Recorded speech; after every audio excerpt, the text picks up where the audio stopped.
Hello and welcome to Wisdom and Productivity, the podcast of Dr. Efraín Martinez. I am a principal in search of wisdom, and I have found productivity to be a great tool for success. Today, I have the great and distinguished honor to interview Livia Chan, who is a head teacher in the Greater Vancouver area in British Columbia, Canada. In addition to many other roles, she is the digital content coordinator at Teach Better. And let me tell you, there is nobody more sweet than Livia Chan, but do not confuse sweetness with lack of intellect. What a great power that she connects both. Livia Chan, who are you? First of all, Efrain, I am just so honored to be here and so grateful. So thank you for having me on your show. I appreciate your kind words. Who am I? I am a person with many passions. I am someone who believes in love's power, and that for me, my world stems from my heart, and I lead and follow with my heart.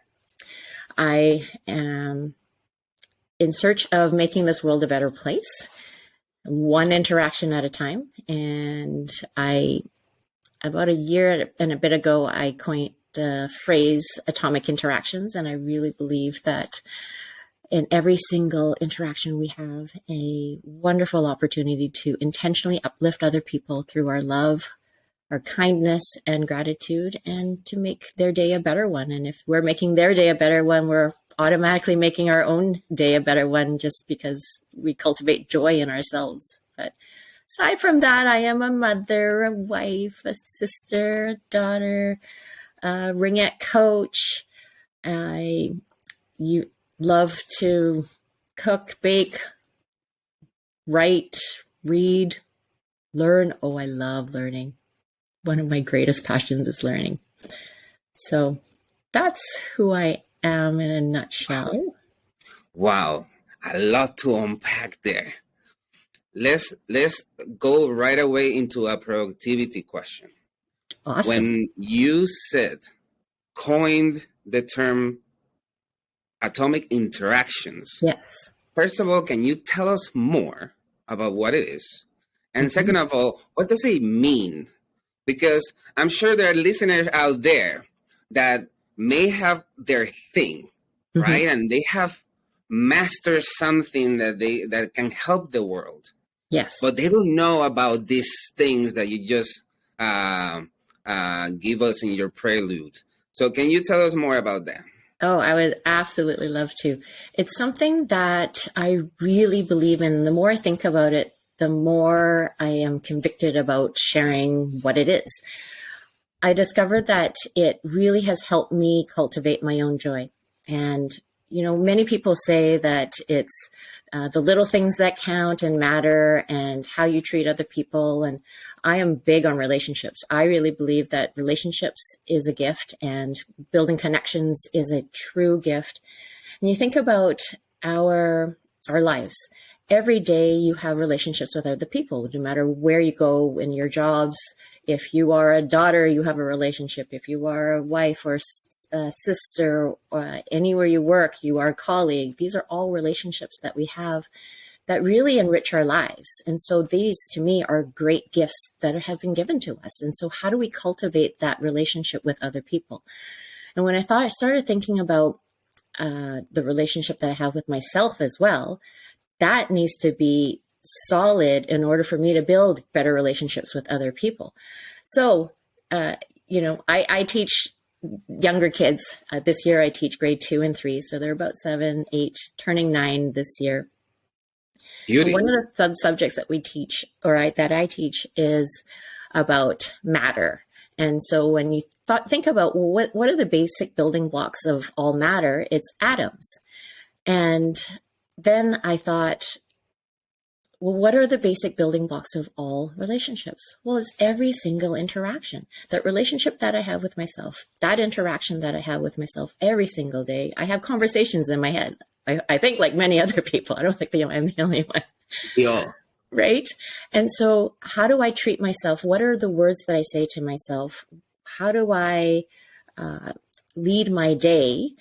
And then when I interact with other people, how do I build that relationship? And, as teachers, we all often have that end goal in mind, right? If this is by the end of the year or by the end of this term or by the end of this unit, what is it that I want to have my students learn? In the same way, if I have a relationship with you or, anybody in my life, what kind of relationship do I want to have with each of you? Even like my students, what kind of relationship do I want to have by the end of this year with them or by the end of my life? And so when you look at that, I imagine a really connected relationship where our hearts are connected and we share beautiful moments together. Well, when you look at the end goal and then you think back to all the interactions, well, what kind of relationship do I want to have? Well, it is built on every single interaction that I have with people, every atomic interaction. And when you look at it that way, it's built kind of like Lego, right? One brick at a time. And then at the end, it just reveals this most beautiful relationship that you have. And sometimes we have people that are in our lives for a short period, for, what they say, a season, and sometimes it's a lifetime. But if I, through every atomic interaction, cultivate a kind of relationship that I want to have, then my life is enriched every single day. And it's a way to cultivate your own joy, right? The joy is there. You just have to learn how to cultivate that. And so every day I feel like my heart is just full of the beautiful relationships that's out there to have and that connection. And sometimes it just starts with a little smile, right? The way you say hello and the way that you help people feel loved, seen, valued, heard, appreciated. It's every day is a gift, right? Let me tell you, what a profound and eloquent description. Thank you, Livia. I think you made my day just with that. And the podcast can end right now. Like, beautiful. Thank you so much. I appreciate it. Thank you. I appreciate you for saying that. So, please share with us your professional trajectory up to this point. Well, I didn't know I wanted to be a teacher until my mid-20s. I started working part-time and I asked my boss, is it okay if I just work 3 days a week? And at the time that my job, it was okay. And she really believed that when I came to her and said that I want to start discovering if I want to be a teacher, I had already made plans to volunteer 2 days a week on all of Monday, Tuesday, and she supported me, and I was grateful for that. And so as soon as I stepped into the classroom, I was just in awe of this place. We all go through school, and so I knew what it was like to be a student, but to come back as I think I was 26 at the time, to just spend time with little children, it just filled my heart with joy. And I thought, this is what I am meant to do. And the teachers that I was blessed to work with and learn from were just amazing. And then I just knew. It was like one of those aha moments. And, when your heart just speaks so loudly, it's like you can't ignore it, right? Yeah. Not many people get the fortune to say that they get joy of what they do for a living. Mm-hmm. What a great lesson for our children, our students, and for humanity, that we can do something and love it. Yes. It's been 25 years, and every year feels like the best year so far. Wow. Thank you so much. I appreciate that. Let me ask you, like in Back to the Future, if you could go back in time to any of the positions you have held, what will the Livia of today tell the Livia of them? I would say 2 things. Well, maybe 3 things. First, learn to love yourself. 2, then once you love yourself, then you can be kind to yourself. And then when you're kind to yourself, then you can start to believe in yourself. And when you build when you build that relationship with yourself first, it just really helps you know who you are, so that in all of what you do, it just makes it easier, right? And I think it does take time, right? You know, when you first start teaching, it takes time to discover who you are as a teacher. And even though you go through your teacher training, it takes time to develop all the strengths, the beliefs that you have, the core values that you have. And once you do that, then you start to learn how to cultivate that joy. And I think that's the golden nugget, is like, how do you cultivate joy in any work that you do? And when you are firm in who you are and what you want out of whatever it is that you do, not just teaching, but in all of your roles, in all of the spaces that you occupy, when you believe that you know what your purpose is, what a difference. And when you remember why you do what you do, I think the combination of all these pieces really helps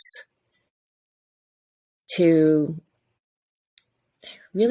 feel like you're living a life that is full of content, full of fulfillment. And I think, especially when I started to see people and relationships as gifts, it's like I have gifts all around me, right? To be able to cultivate a beautiful relationship with them.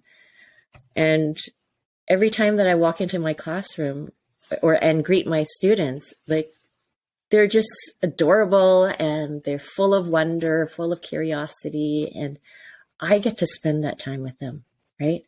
I get to spend that time with them and to make a difference in their life and to teach them and to have laughs with them and to watch them grow, watch them discover who they are, their strengths, their passions.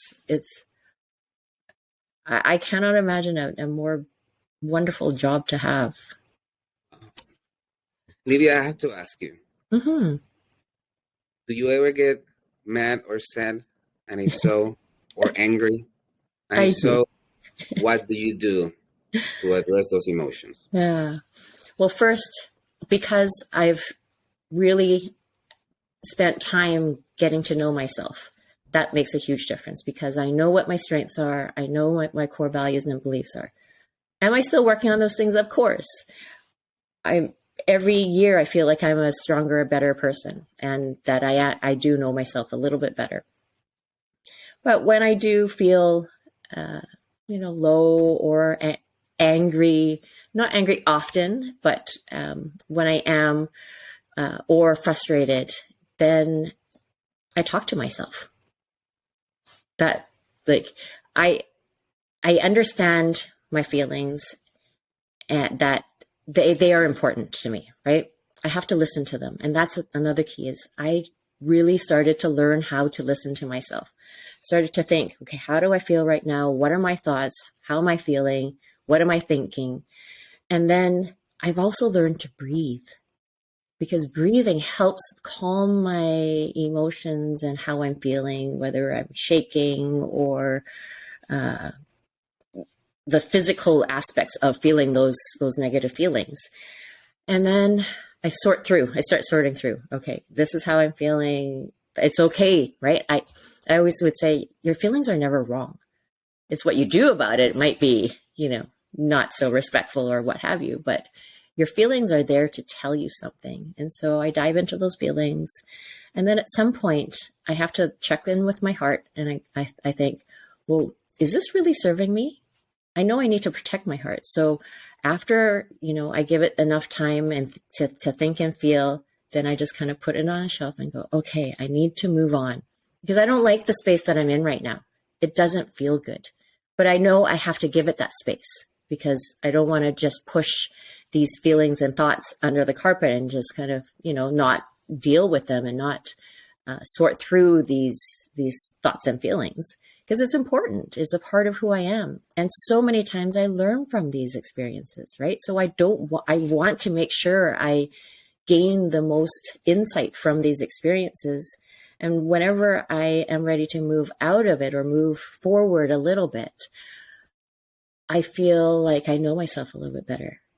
Right. And so to me, it's a gift. And I always feel like, adversity always makes us stronger in one way or another. Right. And also believing that there's an opportunity to learn. There is always a silver lining. I always believe there's a silver lining. Sometimes you have to look really, really hard to find it. Right. And then I dive into gratitude. There's so many things. I live a blessed life with many, many things. All you need to do is just think about the many people who are hungry, right?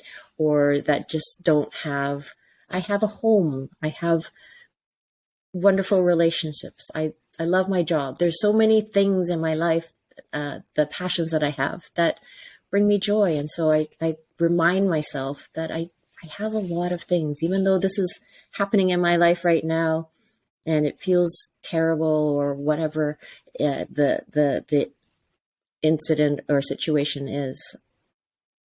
I believe in myself. I can pull myself out of whatever this feeling is. And then another thing too is sometimes if it's a little thing, then I start thinking about, okay, how do I move myself out of thinking just about myself and then thinking about other people? So how do I show kindness to other people? Because when I focus on other people, then it starts to help me remind myself there are other people that are here to help me.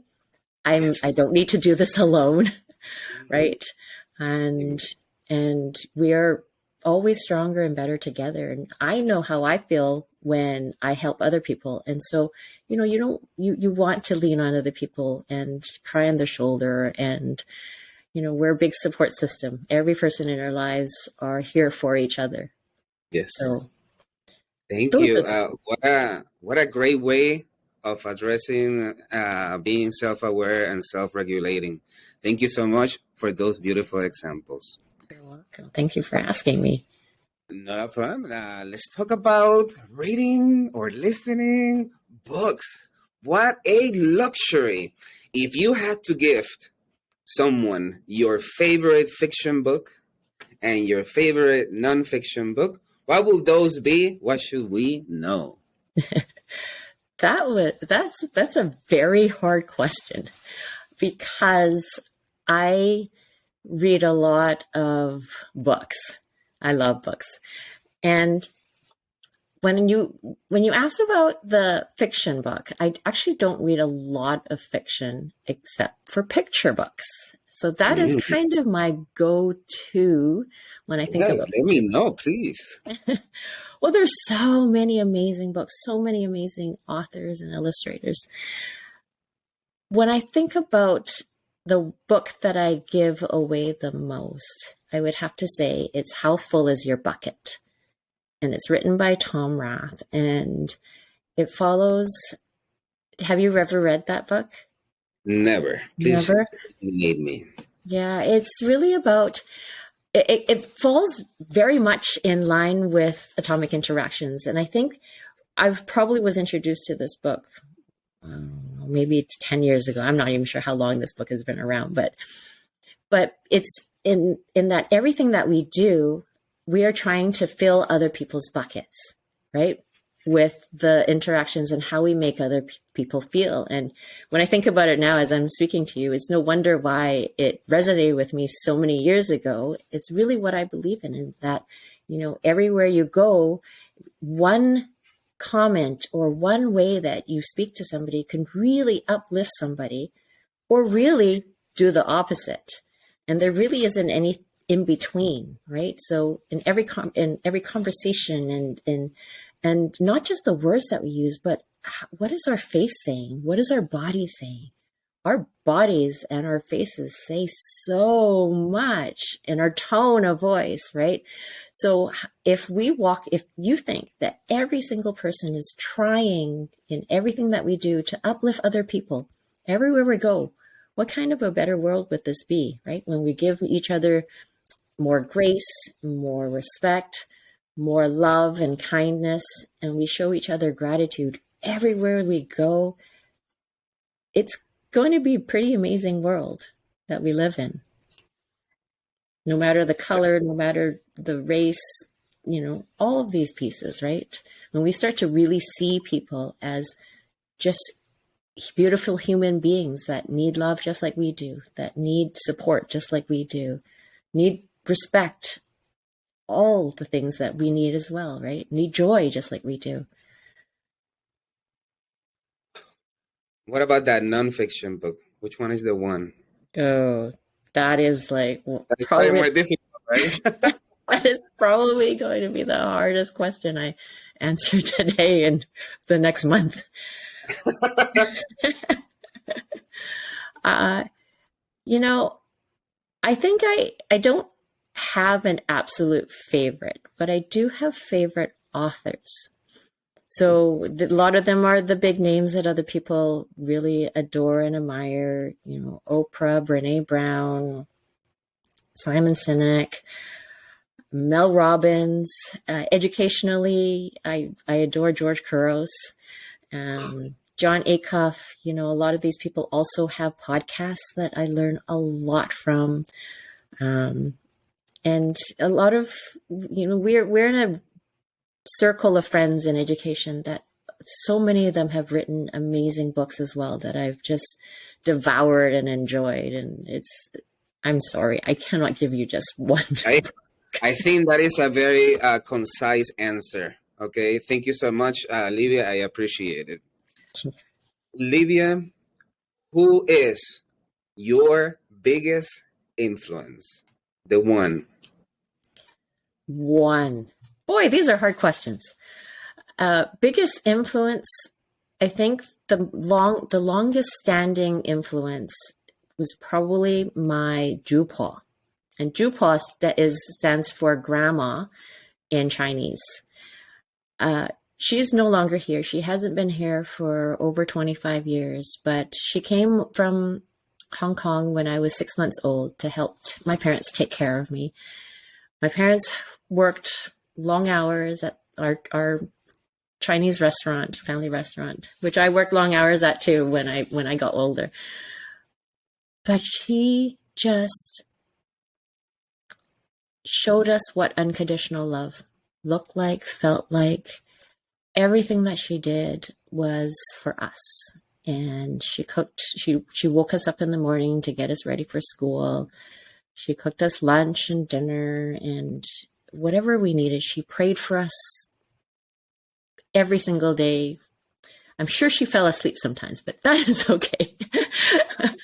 But I think because, she left her legacy through my mom and my parents. I have to throw my parents in there too, because they are the most generous, loving people who have taught me what it means to feel loved and what it means to love. And then through them, my siblings, I have 2 brothers, and just the relationships that we have and now their wives. It's just such a beautiful, wonderful thing. And I wouldn't be who I am today without learning from them and watching them and even my own children, right? I learn a lot from watching them and interacting with them and discovering who I am as a mother, as a person. And they make me a better person too, right?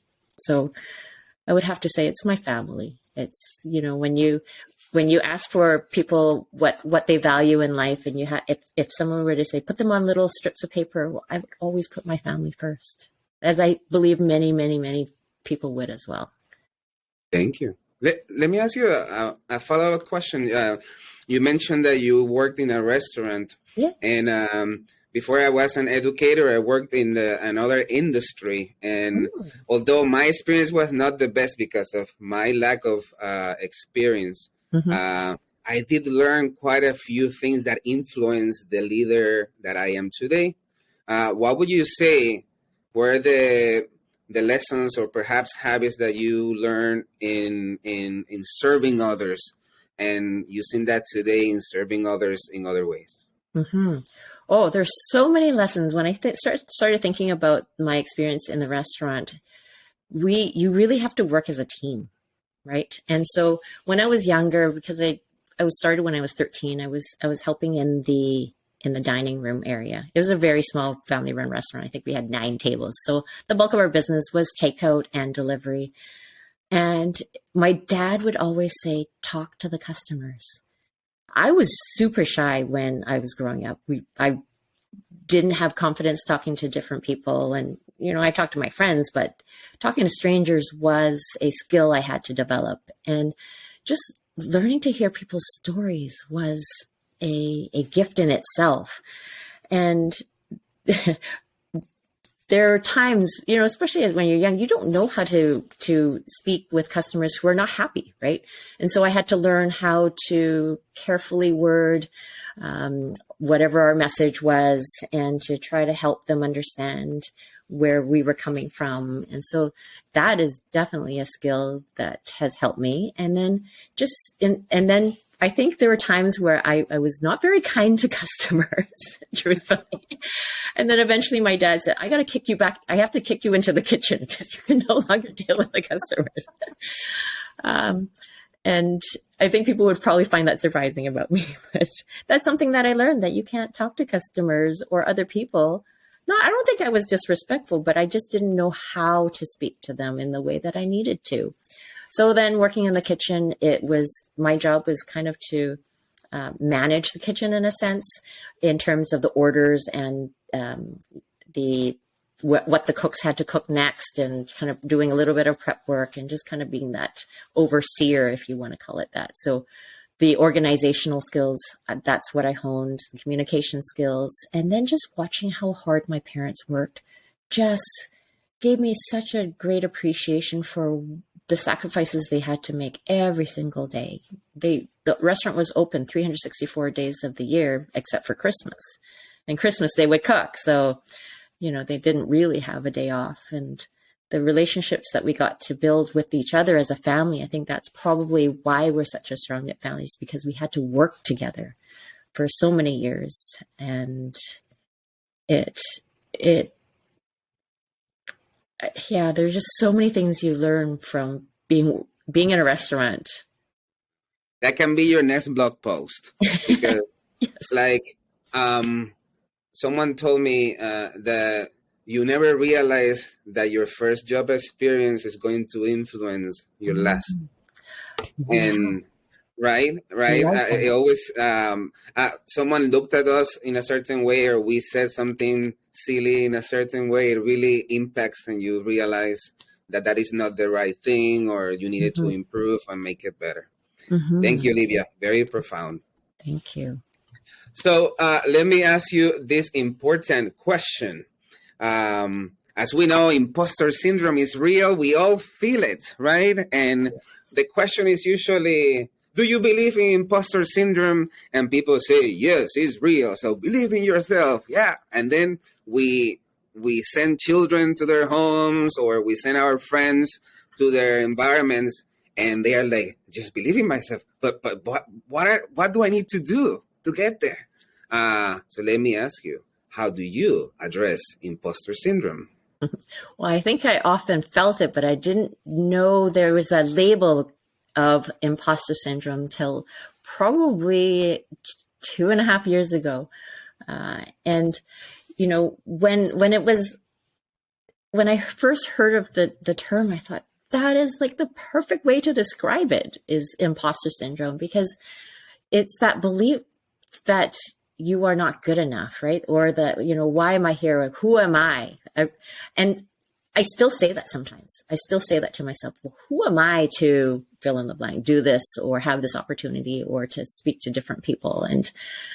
And I think one thing that really has helped me is I work with somebody who I worked on staff development before, and we had to do presentations and all that. And one thing she would always say to me is, you're just sharing your story, right? We have, I worked in learning technology. So my job was to support teachers and principals in helping them move forward in integrating technology with curriculum. And so I knew a little bit more than them because I just had more experience. And so it's really telling myself, who am I? Well, I am a person just like you, but I have more experience, and this is my story. I'm sharing my story, and I am on a different journey than you. And so there are many times that I've been sitting in a panel with many educators that I admire with doctorate degrees, and they're superintendents or they're all principals. And, that initial feeling of, oh, I don't have a doctorate degree, or who am I? Why am I sitting at this table? And then I have to, like I said, I talk to myself. So I have to kind of remind myself, no, I'm on my own journey. At some point, they were in the position that I am too. And that is okay. I have other people that believe in me and have offered me this place at this table. And sometimes this is a message that I share with my children too, is that sometimes you have to lean on the belief that other people have in you. Right? That I lean on the belief that other people have in me until I start believing in myself too.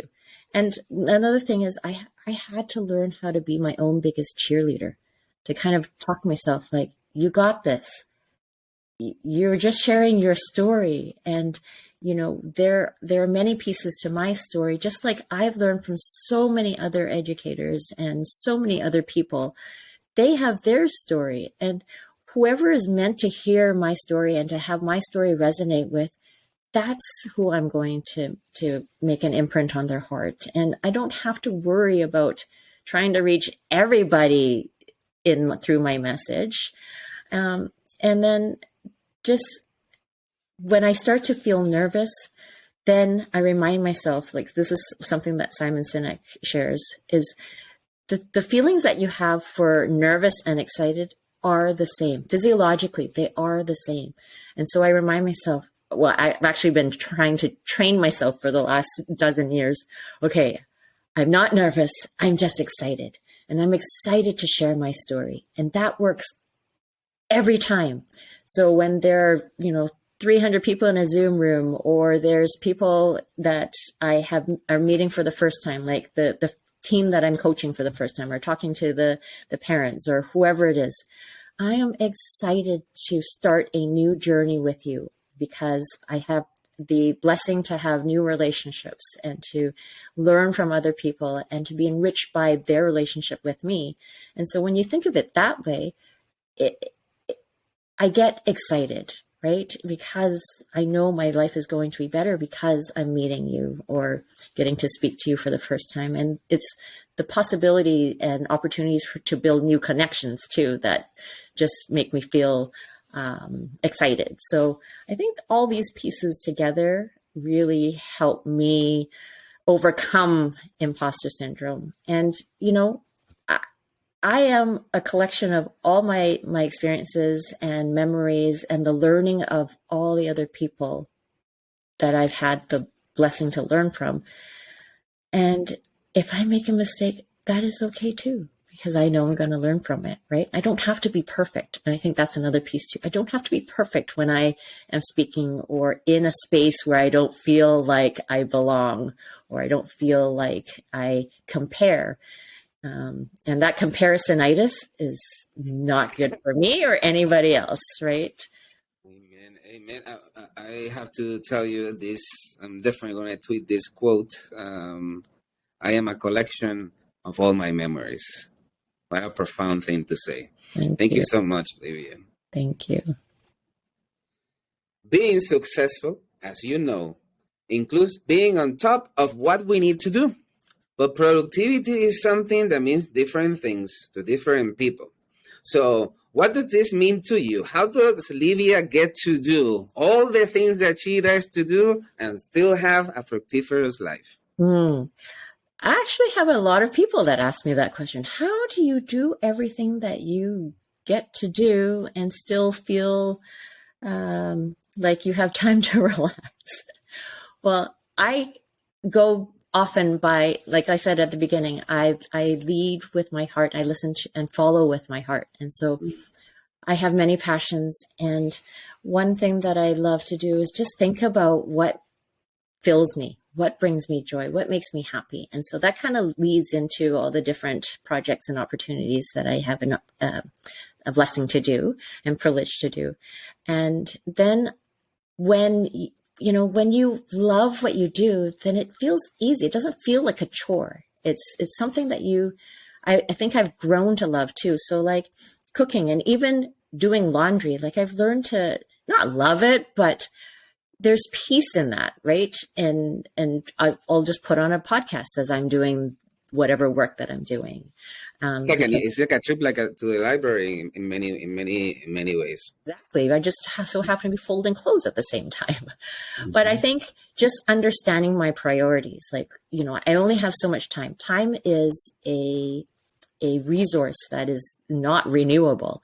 And so when I look at my time, I write lists often, and then I think, what is it that I have to do in this time frame that I've been given? And then I work on it because I want to work on it. It's something that that brings me joy. And then like I want to share. It's just really thinking about what do I have to do in the time frame that I have, and then being focused enough to do it.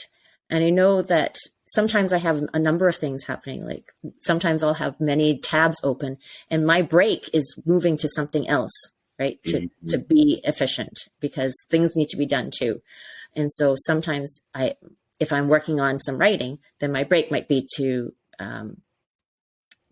read an email. And I know some people find that distracting, but that is my break. And so then I get back to what I need to do. And I think when you start to think about what you love doing, then it doesn't feel like work. And then it just feels more efficient. You're not trying to force things out of yourself, right? And I think it's just the understanding, also understanding what I need when I am feeling overwhelmed with all the things that I have to do. It's just thinking, okay, what is the most important thing that I have to get finished first? Yes. And then Can you tell me more about your list?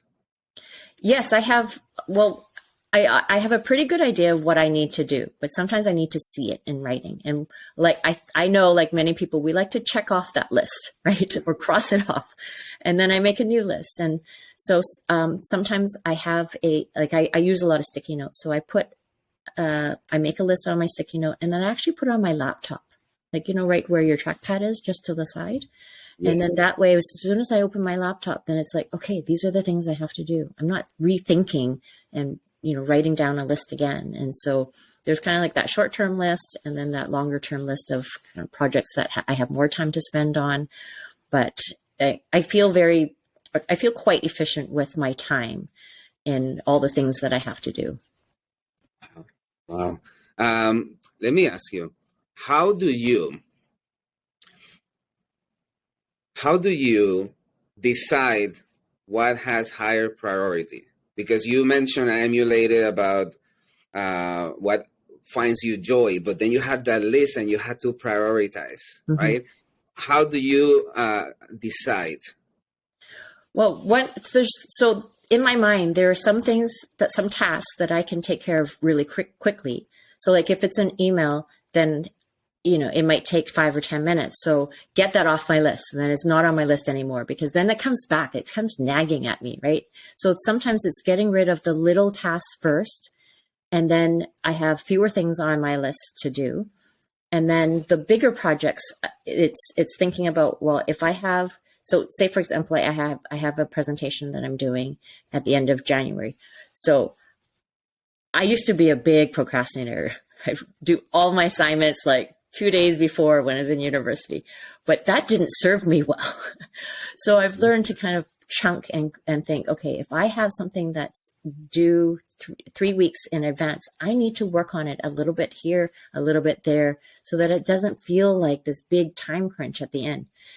Ultimately, it still does, because that last 10% of any presentation, or, it takes the longest time because you want to make it the best that you can.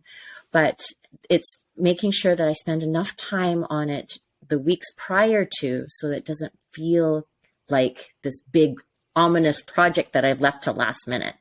So get rid of the small tasks first. Work the medium tasks. You have to work on a little bit at a time, depending on the time that you have. And the bigger tasks, it's again a little bit at a time. But and the thing is, when I start it, then when things come across my path, then I can insert it. Then because of Google Docs now, it's accessible 24/7 on any device. So when I think of something, then it's like, oh, I got to add that idea. So then I insert. And then that way it actually makes my projects more rich, because I've had 3 weeks to think about it rather than just the 1 week that I've allotted to it, right? Thank you so much, Livia. I appreciate it. You're welcome. This has been such a great conversation, Livia. Anything else that you would like to share with the listeners of the show? Yes. I first of all like to say thank you, Fran. I adore you. I love your smile. And this opportunity to speak with you has been so amazing. I've been looking forward to this ever since you reached out, which was before the Teach Better conference, right? Yeah. And anyhow, one thing that has changed my life is when I tell people that I love them. And, when I started telling my students, I love you, and my friends, I love you and I appreciate you and I believe in you, these 9 words, used at the appropriate time has really changed relationships and has really helped me see other people as important to my life. And so, all the people that have believed in me, I want to say thank you. All the people that have relationships and that I have a connection with, I want to say thank you. I am so grateful for all the people in my life. And you, I love you, Efrain. I appreciate you. And I really do believe in you. And so thank you for this wonderful time. Livia, feeling is mutual. I think that we're going to be friends forever. Yes. Definitely, when I either go there or you come here, we need to, have a long meal and a long chat, because I think this conversation could have lasted days. Yes. Oh, I would absolutely love that. Thank you so much, Livia. Have a fantastic day. You as well. Thank you, everyone, for listening. Bye-bye. Thank you.